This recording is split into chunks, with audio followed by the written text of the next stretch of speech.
legacies, what we leave behind, what is our mark on life, right? I really had to think about this one. And I think especially because when you get to a certain point in your life, there are a lot of influences, a lot of mentors, a lot of people that said things that resonated, or some girlfriends that pushed you along the way. But I thought, like I said, I dug deep and I thought I really wanted to talk about family. And the person that I wanted to talk about was my older brother. There were 3 of us in the family. When I was born, he was 15 years older than me, and my sister was 7 years older than me. So we kind of joked it was like a new generation every time our parents had a child.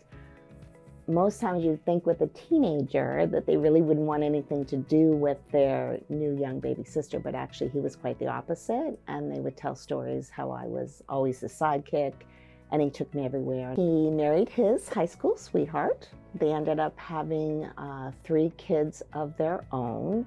I was still always close with them, but it always bothered him that he didn't have his own college degree. So in his 40s, with 3 kids, he would get up very early in the morning. He'd get his 2 boys off to hockey practice at 5 in the morning. I'm Canadian, for those of you that don't know, so hockey's a big deal to us. So off to hockey practice, they would go.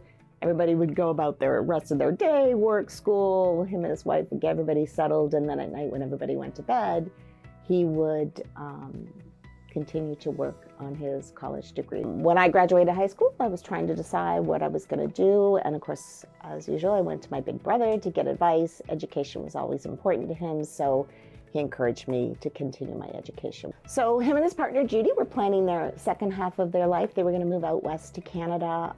He got a job transfer early. She stayed back because their youngest was finishing her last year of college. She was getting married shortly after that.